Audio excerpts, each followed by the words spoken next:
Shalom sahabat Bapak Ibu, New Chapter Message hari ini berjudul Cara Tuhan Mengajar. Mari kita baca ayat Alkitab dalam Ibrani 12 ayat yang ke-10. Demikian firman Tuhan. Sebab mereka mendidik kita dalam waktu yang pendek sesuai dengan apa yang mereka anggap baik.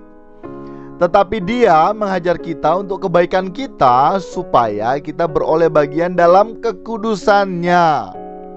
Sahabat Bapak Ibu, tentunya kita pernah mengalami di saat kita masih anak-anak, maksud kita adalah ini, tetapi ternyata maksud papa kita terhadap kita lain, ternyata itu.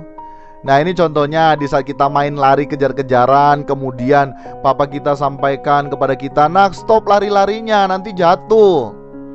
Tetapi apa yang kita perbuat? Kita mengabaikan apa yang papa kita sampaikan, karena hal itu berbeda dengan keinginan kita sebagai anak-anak, dan kita masih terus lari kejar-kejaran.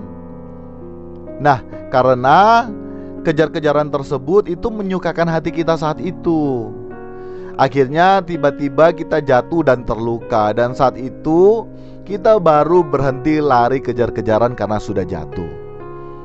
Kebanyakan kita pernah mengalami hal yang serupa dengan cerita barusan.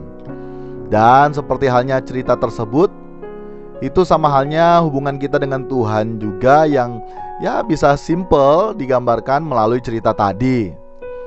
Kita yang masih anak-anak belum tahu apa maksud Tuhan dalam hidup kita.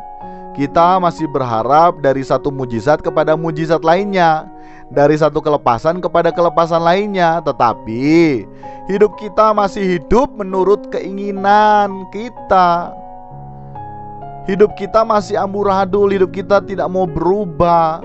Cari Tuhan, nanti cari mujizatnya. Seperti halnya cerita tadi, tidak mempedulikan apa yang Tuhan sampaikan melalui kebenaran yang telah kita dengar tiap hari melalui salah satunya, termasuk New Chapter Message ini.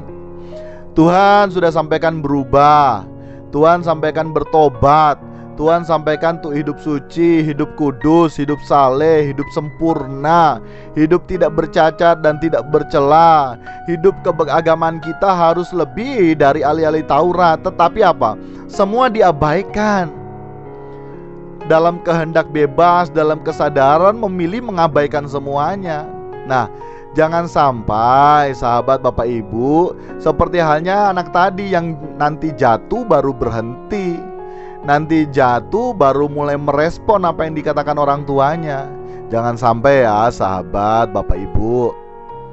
Nanti di penghujung hidup kita dan kita berada di tahta pengadilan Tuhan, kemudian kita akan menyesali semuanya, karena kita tidak layak masuk langit baru, bumi baru.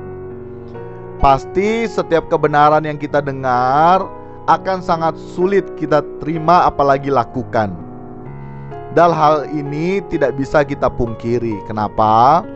Karena setiap kebenaran yang murni ini bertentangan dengan daging kita ya sahabat Bapak Ibu. Daging kita itu maunya dimanja. Tetapi ingat bahwa segala sesuatu ada akhir atau ujungnya. Bila kita terus memanjakan daging kita, maka kita tahu akan berujung di mana ya sahabat Bapak Ibu. Justru itu makna keselamatan, bukan hanya sekedar masuk surga, tetapi berarti kita telah mendapatkan role model manusia baru yang Bapak inginkan agar kita kenakan. Iya benar, role modelnya atau prototipenya yang wajib kita kenakan dalam kita menjalani hari-hari hidup kita, yakni yang mulia Tuhan kita Yesus Kristus. Salam berkemas pulang, salam semakin seperti Yesus. Sola Gracia.